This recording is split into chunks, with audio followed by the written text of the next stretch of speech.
Now, the Fair Wages and Salaries Commission has described as illegal a planned strike announced yesterday by Federation of University Senior Staff Association of Ghana. Now, FUSAG is demanding, among others, an immediate adjustment of their 2013 base pay. Now, the extension of market premium to senior staff of public universities and the restoration of special allowances. But the Director of Negotiations and Grievances at the Fair Wages and Salaries Commission, Cornelius Yorson, says the demands by FUSAG are unfounded, adding the Commission will not negotiate with them. According to him, all the issues put on table are non-issues. Now, he added the interim market premium are given to those who already had an element of market premium in their salary. The National Executive Council of FUSAG took the decision to strike from August 19 at an emergency meeting on Thursday. Now, FUSAG said it will withdraw the services of all senior staff, including nurses, pharmacists, hospital laboratory technologists, school teachers, cashiers, and security officers.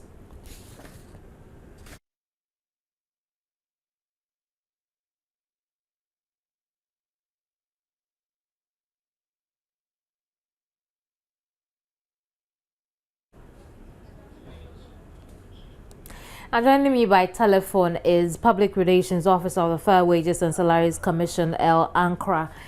Good afternoon, El. Good afternoon, sir. Madam. Right, now we understand that the Commission has said FUSAG cannot be paid market premiums because they are not their services are not included in those enjoying the interim market premium. Could you explain that? Okay. First of all, we are not implementing market premium. The guidelines for the implementation of market premium came just recently, and the guidelines have directed that we conduct a survey to determine who is entitled to market premium. And this we are doing with Ghana Statistical Service, so it's in the process. What they are referring to is interim market premium. And the reason Fair Wages says they are not qualified for it is that it is only for those members in the universities that had a certain that were benefiting from the dollar policy. There was a policy known as dollarization prior to the migration onto the single spine salary structure.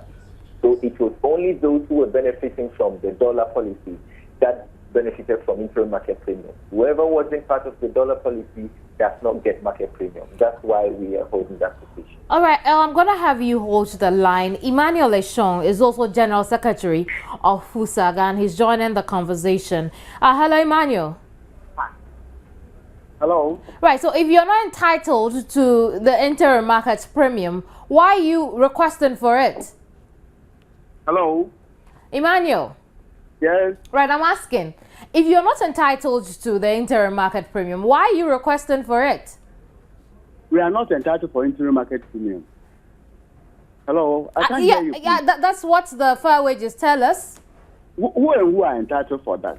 Those who were on the dollar payment allowance, I understand. El, is that right? So ask whether Ministry of Health, the laborers and other groups who were giving market premium were on dollar. Were on this dollar. Let's put it this way. Why does FUSAG think that it's entitled to interim market premium? We are entitled to interim market premium because we think we are due. Come again. I'm not sure I got that. We are staff of the university, and some of the university staff have been given. Right. Emmanuel, just hold the line and then let's listen to El. El, you had him. First of all, let me say good afternoon, Emmanuel. How are you doing? I'm doing fine.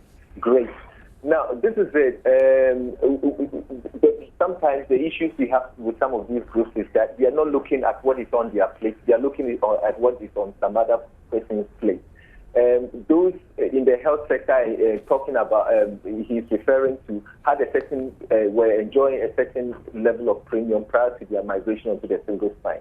So whoever in this country is enjoying interim market premium was enjoying a certain degree of premium prior to their migration, and we cannot make anybody worse off. So you have to carry that onto the single spine pay policy, and that is how come they are enjoying. Like I said, in the universities, those who are enjoying from were enjoying that premium, which was under the dollar policy, are only those who enjoy from the interim market premium. So I'm sorry to say, if you were not benefiting from the dollar policy, you don't get to enjoy interim market premium. It's that simple.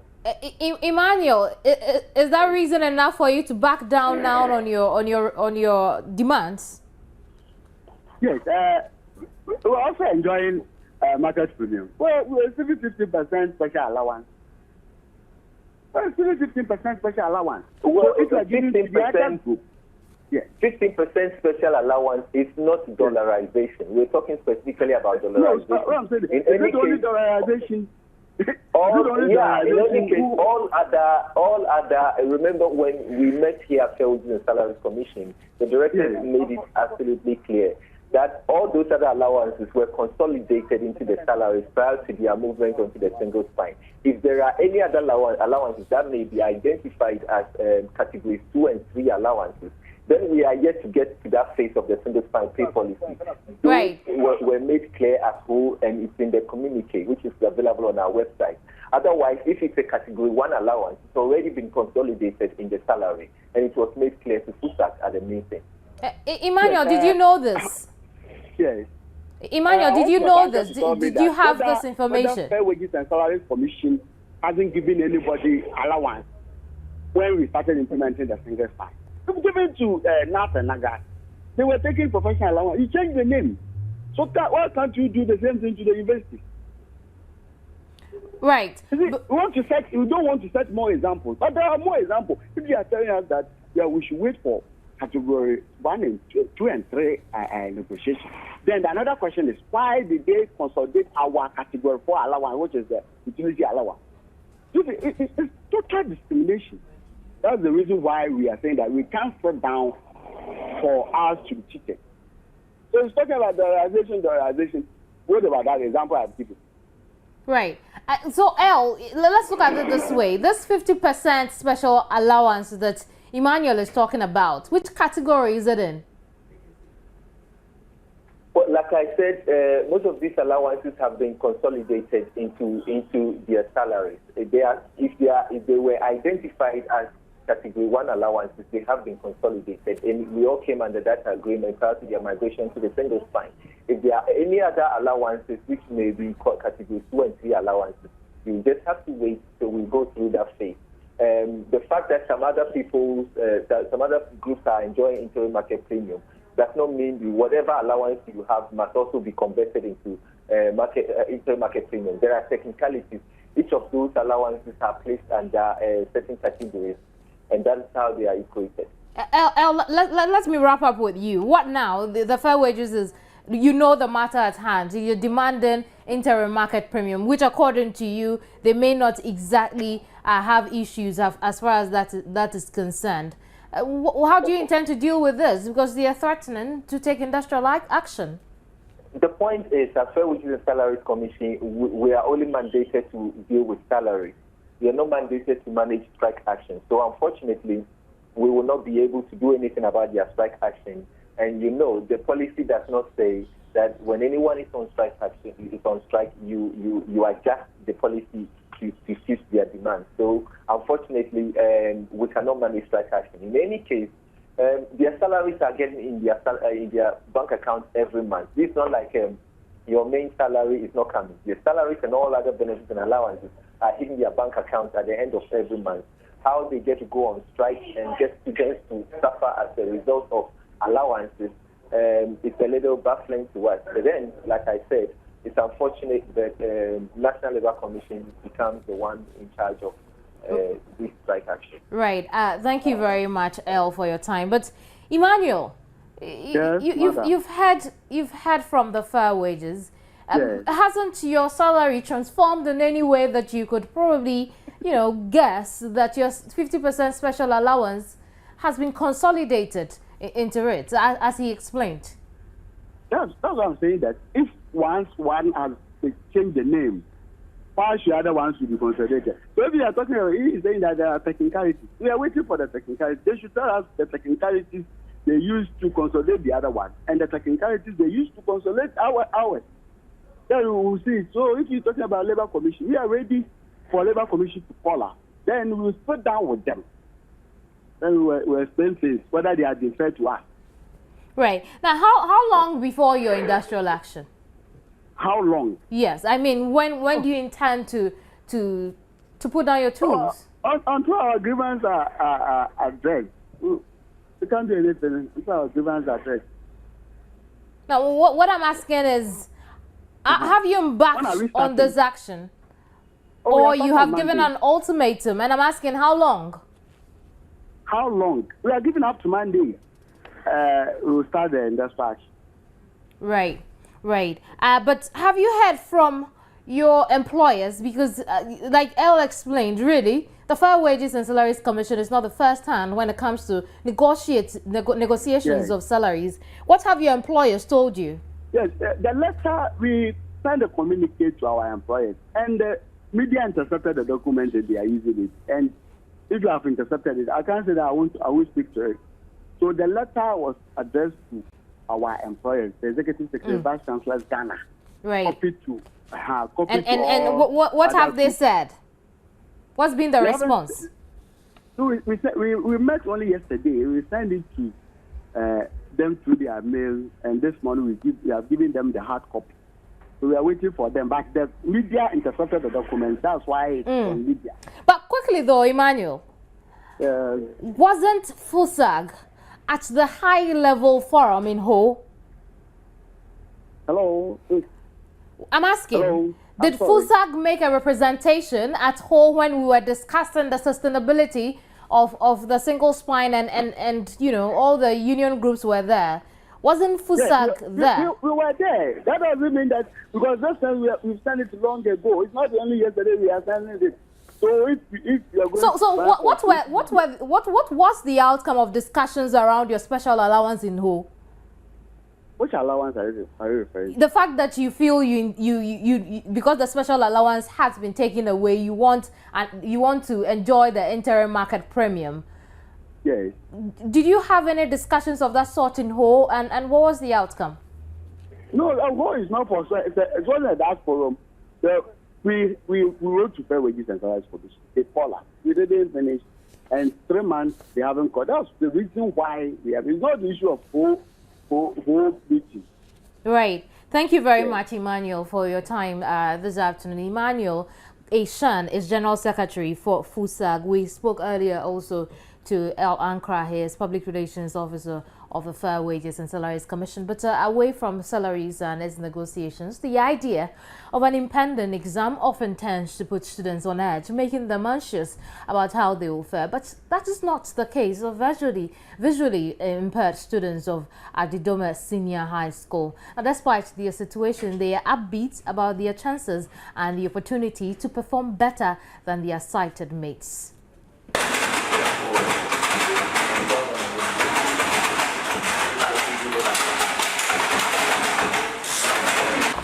Wondering where these sounds might be coming from? It is from these Perkins Braille machines used by visually impaired students of Adidome Senior High School. They are writing their English and Integrated Science promotional exams. Due to the sounds from the Perkins Braille machines, they have to be separated from their sighted colleagues who complain of being distracted. The Science Lab and Resource Center has now become the examination halls for these visually challenged students. For low vision students like 19-year-old Abigail Bendal and her colleagues, they have to use CCTV, stylus and frame to write their exams. They are supervised by their resource teachers who attend to them whenever they encounter difficulties. They have the sight or the sense of hearing, so they hear everything that they teach in the class. And we, the resource teachers, we supplement the effort of the classroom teacher. So they'll come to us, whatever they don't understand, we will explain it to them further.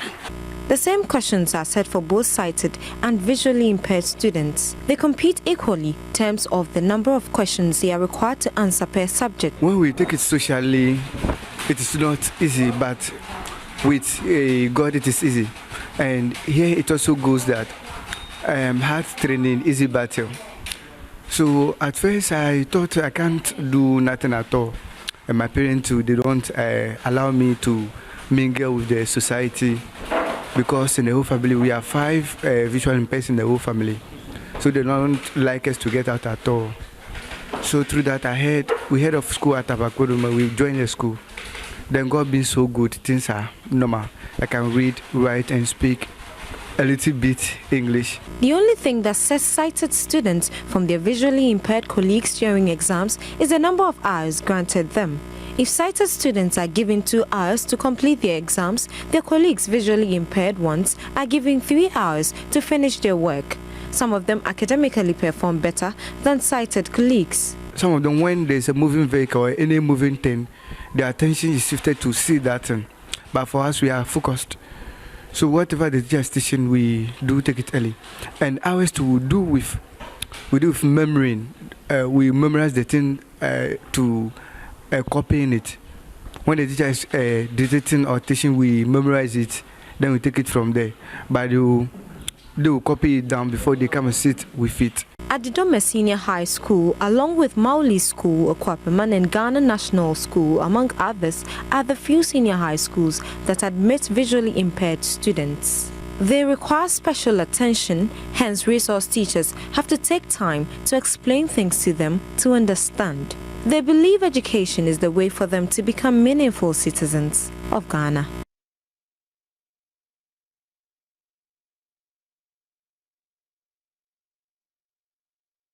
Let's say in the area, and senior high school students in the Central Tong district have been challenged to see education as the one sure way to escape poverty. Director of Road Fund, Franklin Agbanato, while donating textbooks to the Adidoma and Manfi Kumasi senior high schools, expressed concern about the lack of interest in reading among students.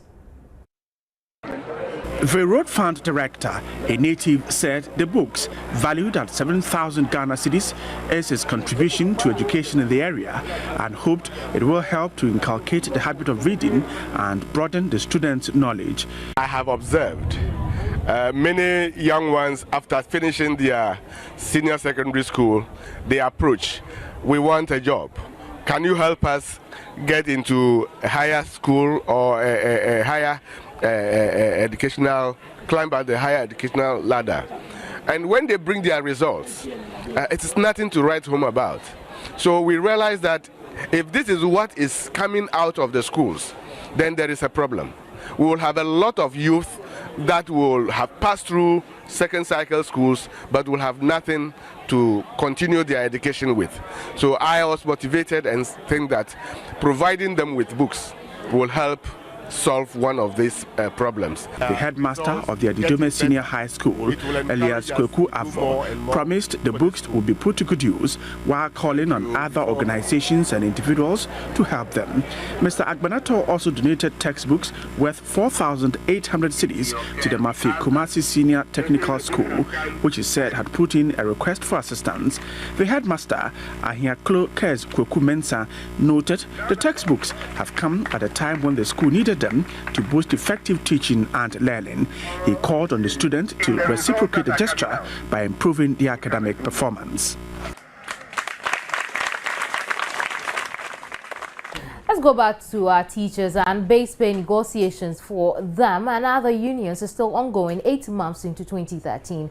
Now, this is raising tension among the teacher front in the country, and we hope to discuss that shortly.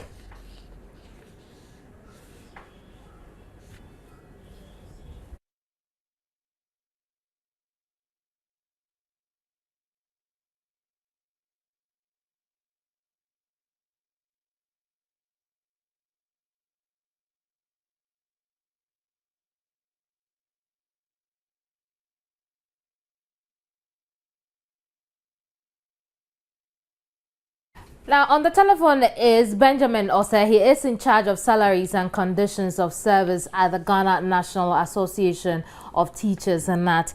Hello, Benjamin. Hello, Benjamin.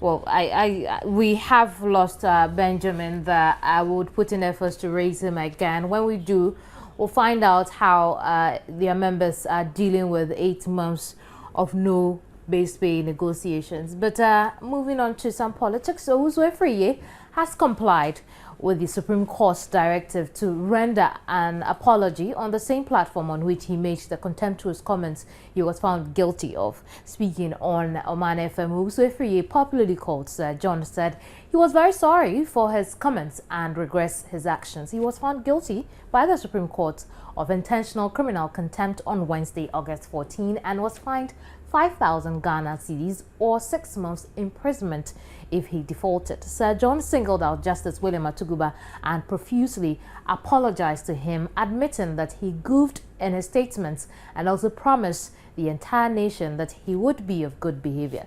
According to him, he was unguarded in his comments, adding that he could have been more meticulous with his choice of words.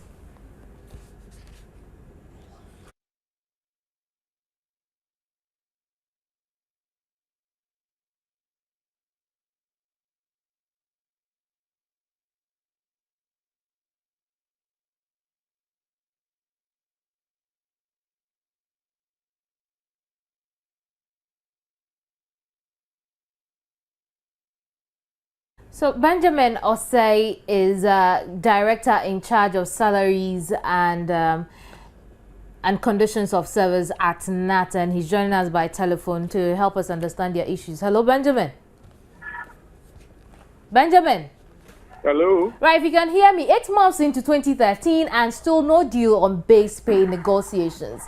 Aren't you worried this has generated? I can hear you properly. I can hear you properly. Right.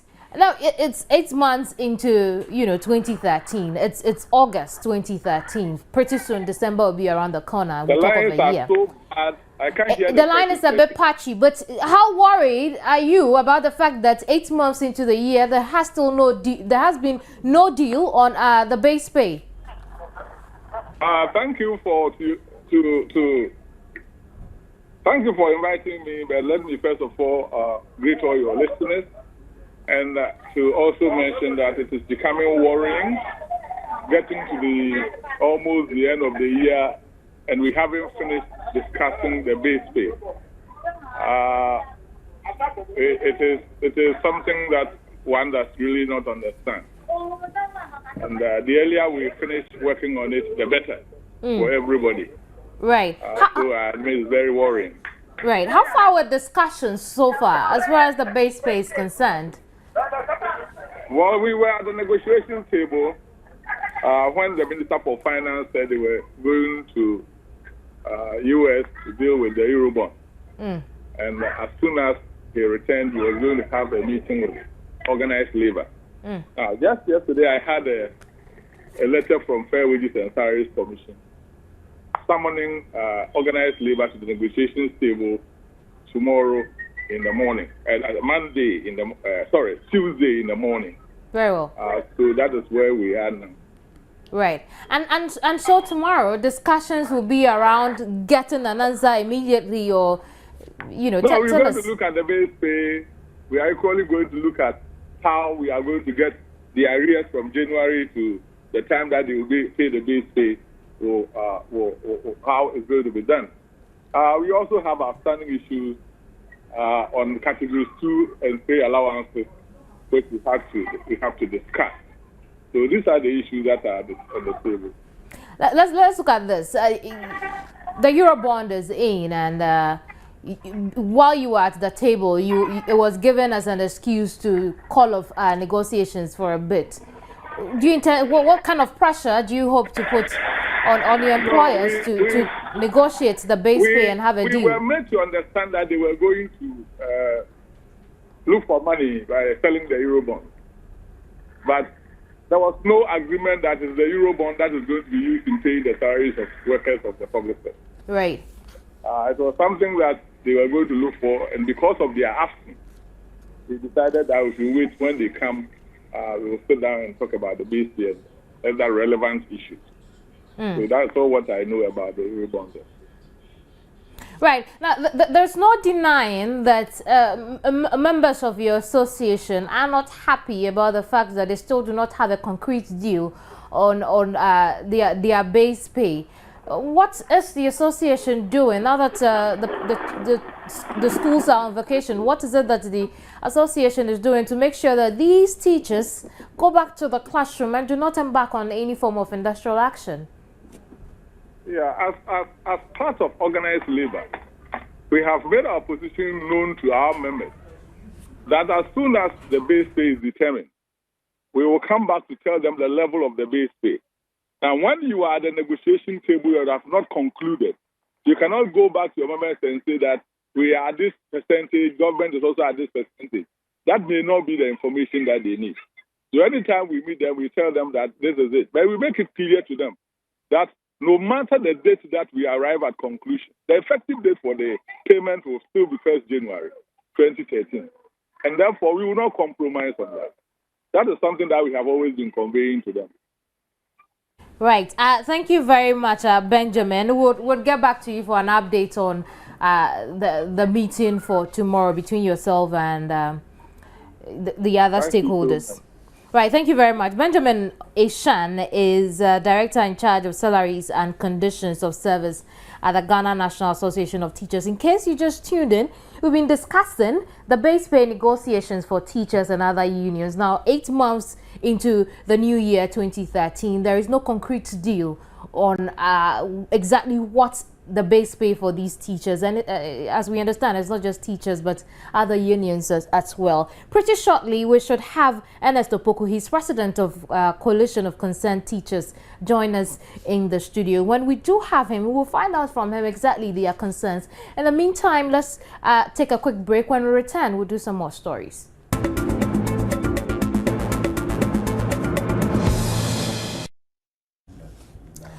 Now, the Farmers and Fishermen Award Winners Association has proposed to the Agric Ministry to change the color of subsidized fertilizers.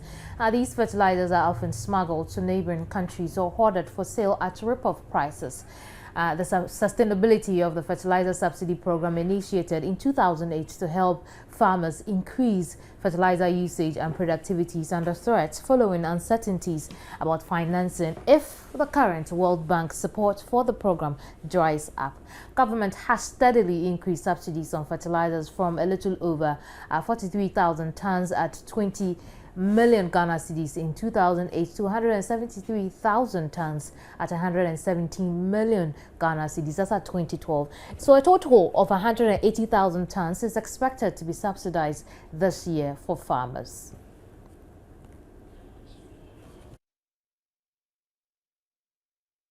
But for many of us, we're still in the dark as far as subsidies on fertilizer is concerned. So to help us understand the issues, President of the Farmers and Fishermen Award Winners Association, Philip Abayori, has joined me in the studio for a quick chat on this fertilizer smuggling and diversion, as he puts it. How serious is the situation?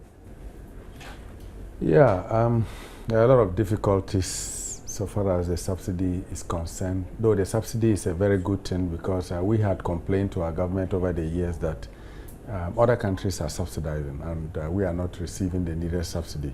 And for that reason, government has instituted the subsidy pack program for the farmers. Right. And we are not getting the quantities that have been subsidized for us because of the mode of the subsidy. This fertilizer is being subsidized directly in the hands of the dealers. So then government have to pay them half the cost and then they will have to sell that fertilizer to us at a particular minimal cost. Now, when the fertilizer get to their dealers, these are private-oriented entities, then we, the farmers, will walk there and then buy the fertilizer.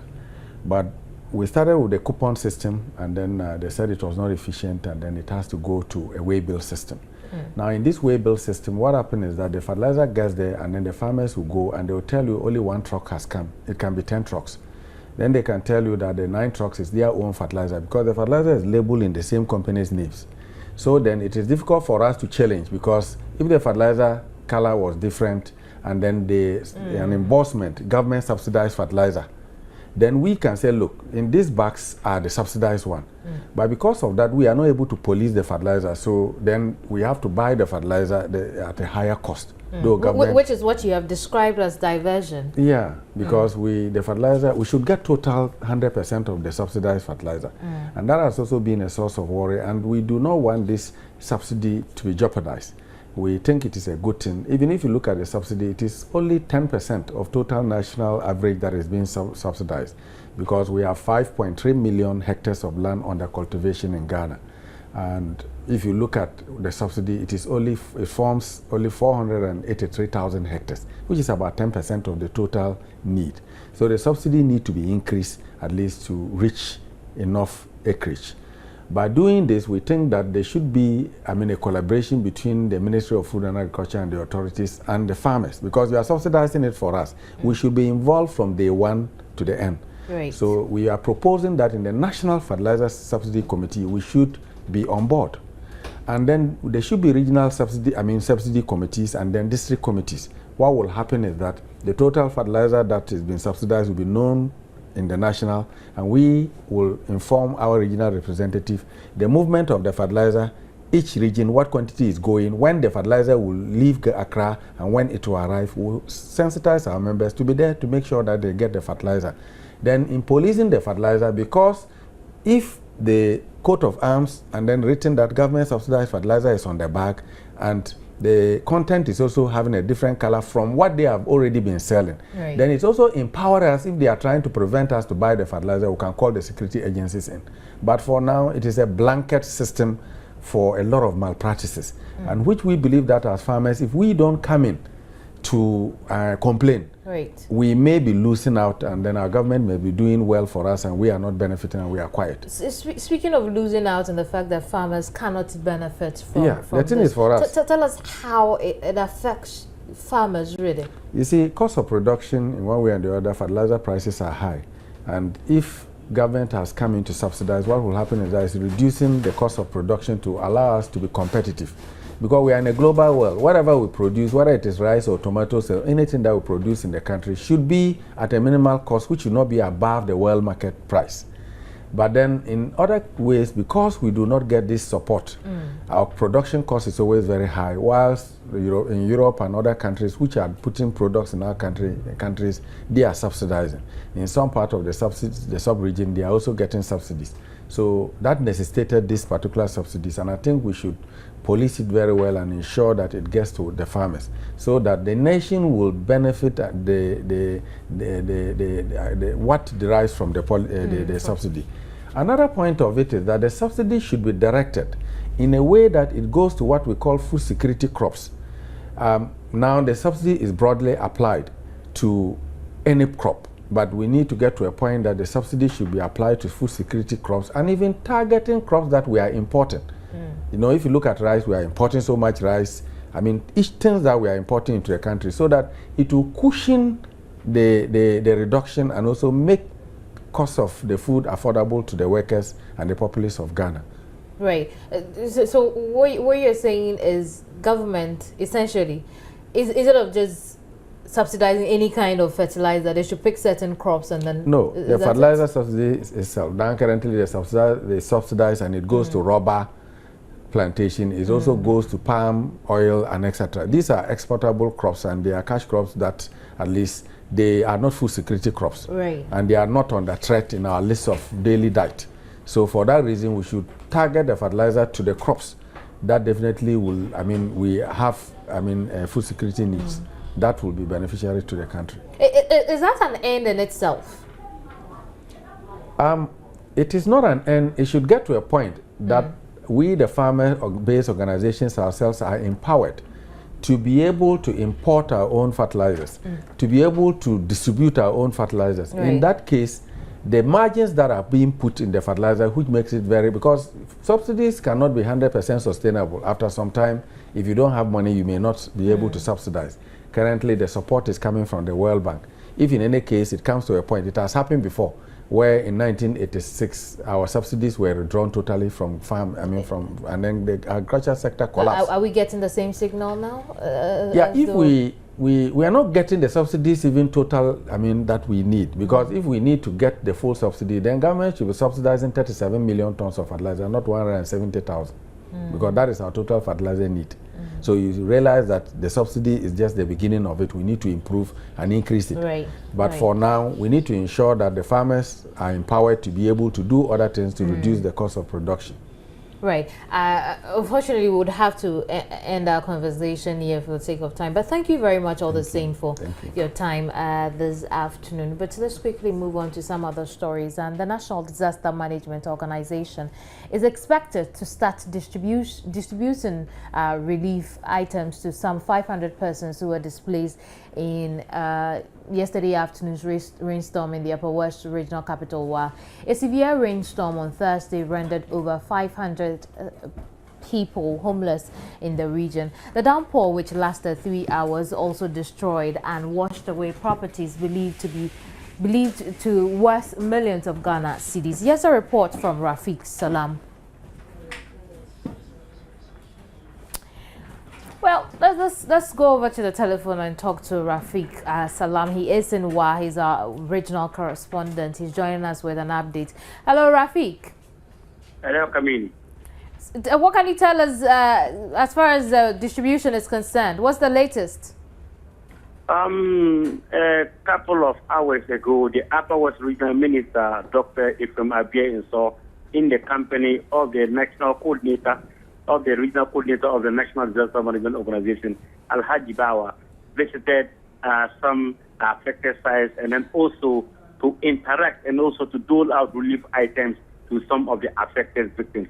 The pictures you are currently showing are from Wadoble, which is close to the house of the Honorable MP for Wa Central, Rashid Hassan Pelpo. But anyway, his house is not being affected. And so the regional minister went there and then dole out relief items to Yusuf Jabado and a host of other people there. From there, they visited Shakapotu. The pictures you are currently viewing are from Shakapotu around Mango, where the place flooded. But going back to Doble, the water there is now receded, but at Shakapotu is still the same. The water is still at the knee level, and then they are using buckets and whatever to fetch the water away. I see. So, quickly, tell us about how the response has been since relief got to the town. The minister really was not happy at Shakapotu what transpired. They said this is a waterway, and the people went and built it. Remember last year, the Honorable Minister for Upper West Region, Alhaji Amidu Suleimani, also visited them when a similar flood of that nature affected them. And so his promise was that they were going to evict the people from that place, and it has not been done. And so the minister is warning and telling them that when the rains are over, he expects them to move away from that. And he has also directed the Volta River Authority to stop giving meters or electricity to these places. And so does it look like we'll have more rains pretty soon, perhaps today? To the best of I am not what do you call it? Somebody who works with the nature. I was asking about looking at the clouds and also looking at how warm the weather is. We can still have rains because the rain even around 3 a.m. up to now is been coming. Thank you very much, Rafiq. Rafiq Salam Mumuni is our Upper Western regional correspondent. You watching the midday brief. We quickly move on to some other stories. And streets in Accra today are having to deal with a lot more pollution from vehicles. The reality is many motorists, pedestrians and other road users may not be aware of the dangers involved in inhaling the carbon monoxide from such pollutants. It, however, doesn't absolve them from the devastating health hazards. Most motorists may not be aware of the dangers they pose to people's health on the streets when their vehicles churn out poisonous exhaust fumes. These emissions, which are byproducts of exhaust system, contribute to polluting the air and are a major ingredient in the creation of smog in a town. A lot of factors contribute to the huge fumes of exhaust that some cars emit. Francis William Chibu, a field service manager at PHC Motors, blames this mainly on the wear and tear of the valves and piston rings in an engine. The smoke can cause, even by a new engine, which if the valves seized and worn out, it can cause a smoke. When the piston rings also worn out, or there's a breakage, it can cause also excessive smoke. And turbocharger too, if there's a fault on it, it can also give an excessive smoke. Any vehicle or any engine or manufacturer have the recommended engine oil for the service. Some of them just buy any oil for service, and they also cause early one out of the engine components. Some drivers we spoke to admitted the fact that the smoky vehicles pose a lot of threat to the lives of many Ghanaians, especially those who work within lorry stations. Yeah, I say, my area. And I title maybe on my and we see any doors and I know Sandy and yet or Marcus and once and so still. And the Baza Baza, I'm what you want because my area. Never got you on the say, or more maintenance and who here. So I'm more money on the maintenance now. A bit me and your cause accident. Then be our court maintenance and my car and what they burn. The inhalation of carbon dioxide emitted from these vehicles could have severe effects on the respiratory system, whilst chronic exposure to low levels of it can lead to headache, depression, fatigue, and many other respiratory complications. Basically, crude that is being burnt, and on our roads and our streets, you see a lot of cars releasing these exhaust fumes and into the air. Once you inhale these things into your system, you have it gradually seeping into your tissues, seeps into the blood, and the blood carries it along into the system, into your body system. So apart from lung cancer, which is like a direct effect, the blood may carry to other places. So the person can develop leukemias, cancers of the blood. The person can develop even cancer of the bladder has been found to be an association with exhaust fumes inhalation. Dr. Bote advises motorists to go for regular servicing for their vehicles, while urging the Driver Vehicle and Licensing Authority (DVLA) to enforce roadworthy regulations to weed out such vehicles. Matilda Wemega's report for Joy News.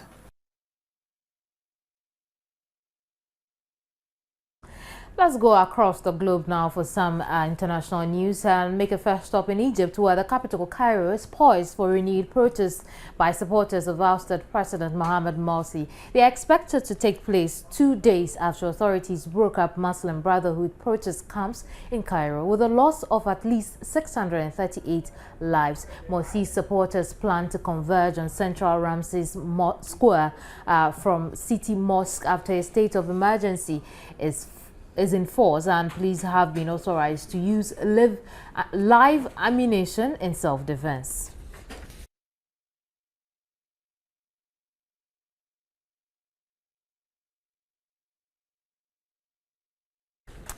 In Libya, Prime Minister Ali Zidane has threatened to use force to prevent guards striking at the country's main ports from selling oil independently. He said any ship approaching the ports which does not have a contract with Libya's official oil company would be bombed from the sea or the air. The workers have been striking over pay for several weeks. Officials say the protests have caused a drop in Libya's oil exports and are harming the economy. Zidane warned if the blockade of these oil terminals continues, the state will be obliged to use its power and all the forces at its disposal, including the army.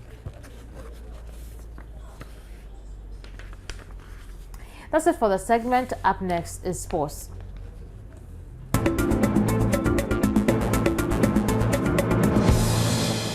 My name is Rashida Baba Kadiri. Now the EPL, that's the English Premiership, is back, but this time it's even better because it's going to be live on Joy, the Joy Sports channel on Multi TV, and of course live also on Joy 99.7 FM. Now on Saturday, that's tomorrow, we'll bring you live that match between Arsenal and Aston Villa right from the from the Emirates Stadium in London. Of course, it's that game between Arsenal and Aston Villa at 2 p.m. on the Joy Sports channel on Multi TV. And then on Sunday at 3 p.m. we'll bring you that game from the Stamford Bridge, Chelsea versus Hull City. It also airs at 3 p.m. But meanwhile, here are the other fixtures for the matches that will be played in the EPL this Sunday. This weekend, actually, Liverpool up against Stoke City, Norwich City up against Everton, Sunderland are up against Fulham, West Bromwich Albion up against Southampton, West Ham United up against Cardiff, Swansea City up against Manchester United, Crystal Palace, they take on Tottenham Hotspur, Chelsea up against Hull City, and of course Manchester City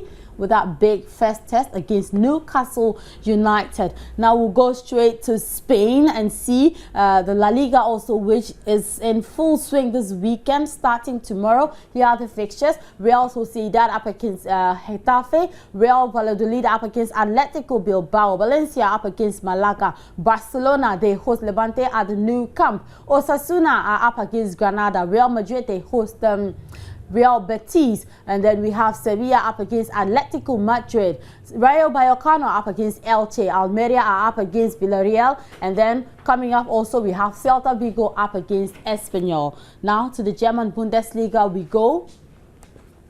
For this weekend, week 2, we have Eintracht Frankfurt up against Bayern München, Hamburg SV are up against TSG Hoffenheim, SC Freiburg are up against Mainz, VfB Stuttgart will take on Bayer Leverkusen, VfB Wolfsburg will be up against Schalke 04, Werder Bremen will be up against FC Augsburg, Borussia Mönchengladbach up against Zech United, Nürnberg are up against Hertha Berlin, Borussia Dortmund will be up against TSV Braunschweig. That's coming up in the German Bundesliga. Now, finally, let's take a quick dash to France for the French Ligue 1, which also enters week 2 this weekend. So, Show are up against Lyon. Marseille are up against Evian Tonon Gaillard. Bastia will take on Valencia. Nice are up against Stade Rennes. Saint-Etienne are up against Guingamp. Stade de Reims will be up against Lille.